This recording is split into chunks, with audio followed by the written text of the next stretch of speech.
আধুনিক এই পৃথিবী এখন আর শুধু নিত্য নতুন গ্যাজেট তৈরি করতে বসে নেই। বিশ্ব এখন পারমাণবিক শক্তি বাড়ানোর প্রতিযোগিতায় নেমেছে। প্রথম বিশ্বের দেশগুলো থেকে শুরু করে পাকিস্তান কিংবা ভারতের মতো তৃতীয় বিশ্বের দেশগুলোরও এখন আছে পারমাণবিক অস্ত্র কেন্দ্র, অস্ত্রের ভাণ্ডার, আছে বিভিন্ন বিস্ফোরকের কালেকশনও। বিশ্ব যখন পারমাণবিক বা নিউক্লিয়ার শক্তি বাড়াতে এতটা তৎপর, ঠিক তখন বাংলাদেশ যেন প্রতিবারে পিছিয়ে পড়ছে। প্রশ্ন ওঠে, বাংলাদেশ কি আদৌ কোনোদিন পারমাণবিক অস্ত্র তৈরি করতে সক্ষম হবে? মূলত নিজেদের সীমানা রক্ষা, শত্রুকে দমন কিংবা যুদ্ধের সময় দেশকে অন্য রাষ্ট্র থেকে রক্ষা করার লক্ষ্যেই নিজেদের পারমাণবিক শক্তি বাড়াতে প্রতিনিয়ত কাজ করে যায় বিভিন্ন দেশ।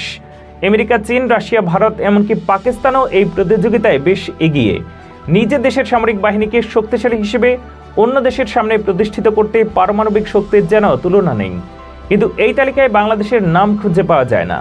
আর এর পেছনে কারণ গবেষণা, বাজেট এবং ইচ্ছে।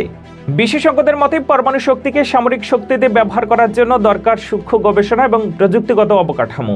একই সাথে উচ্চমাত্রার ইউরেনিয়াম কিংবা প্রোটিয়াম সংগ্রহের জন্য দরকার পরমাণু চুল্লি এবং পুনঃনিষ্কাশন ব্যবস্থা থাকবে এমন কেন্দ্র।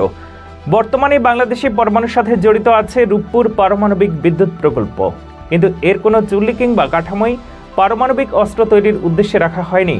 বিধায় এখানে কোনো ধরনের গবেষণা করা সম্ভব হচ্ছে না। একই সাথে মনে রাখতে হবে যে পারমাণবিক শক্তি নিজ দেশে তৈরিতে সবচেয়ে বড় কাজ হচ্ছে আন্তর্জাতিক বাধ্যবাধকতা। বাংলাদেশ 1974 সালের 17 সেপ্টেম্বর জাতিসংঘের নিরাপত্তা পরিষদের সদস্যপদ লাভ করে। এরপর 1979 সালের 31 আগস্ট বাংলাদেশ পারমাণবিক শক্তি বিস্তারের এক চুক্তিতে স্বাক্ষর করে। কিন্তু এই চুক্তি ছিল অস্ত্রহীন পারমাণবিক শক্তি ব্যবহার করার প্রতিশ্রুতি দেওয়া একটি পদক্ষেপ। আর তাই এই চুক্তি ভঙ্গ করলে আন্তর্জাতিক নিষেধাজ্ঞার পাশাপাশি অন্যান্য দেশের সাথে কূটনৈতিক সম্পর্ক ছিন্ন করতে হবে বাংলাদেশকে। বাংলাদেশ এত আগে এই চুক্তি মেনে নিলেও এখনও পর্যন্ত ভারত কিংবা পাকিস্তানের মতো দেশ এতে স্বাক্ষর করেনি। অন্যদিকে উত্তর কোরিয়া একসময় স্বাক্ষর করলেও ঘোষণা দিয়ে তারা সেই চুক্তি থেকে অনেক আগেই বেরিয়ে এসেছে। আর এরপরে শুরু করেছে নিজস্ব পারমাণবিক অস্ত্র এবং বিস্ফোরক বানানোর কাজ। জানা গেছে এ পর্যন্ত বিশ্বের 151টি দেশ এই চুক্তিতে স্বাক্ষর করেছে। শুধু আন্তর্জাতিক নয়, রয়েছে অর্থনৈতিক এবং রাজনৈতিক সংবেদনশীলতাও।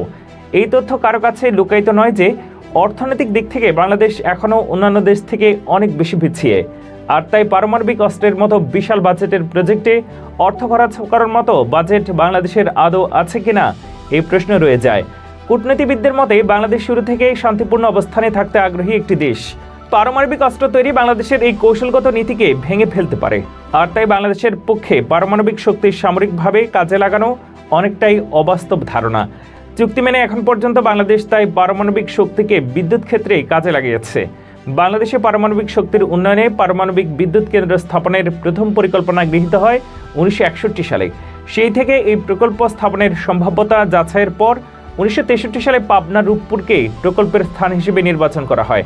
2001 সালে তৎকালীন বাংলাদেশ সরকার পারমাণবিক শক্তি পরিকল্পনা গ্রহণ করে। এরপর 2007 সালে 24 জুন সরকার দেশে বিদ্যুৎ সমস্যা সমাধানের লক্ষ্যে পারমাণবিক বিদ্যুৎ কেন্দ্র স্থাপনের নীতিগত সিদ্ধান্ত গ্রহণ করে। 2009 সালে বাংলাদেশ সরকার রাশিয়ার সাথে বিদ্যুৎ কেন্দ্র নির্মাণের আলোচনা শুরু করে এবং একই বছরের 13 ফেব্রুয়ারি দুই দেশের মধ্যে পারমাণবিক বিদ্যুৎ কেন্দ্র নির্মাণের লক্ষ্যে একটি সমঝোতা স্মারক স্বাক্ষরিত হয়। এছাড়া বাংলাদেশ, যুক্তরাষ্ট্র, ফ্রান্স এবং চীনের সাথে শান্তিপূর্ণ পারমাণবিক শক্তি কার্যক্রম পরিচালনা করা শীর্ষক একটি সহযোগিতা স্মারকে স্বাক্ষর করেছে। বাংলাদেশ সরকারের বিদ্যুৎ, জ্বালানি ও খনিজ সম্পদ মন্ত্রণালয় ও বিদ্যুৎ উন্নয়ন বোর্ড স্থানীয় পর্যায়ে যুক্ত আছে।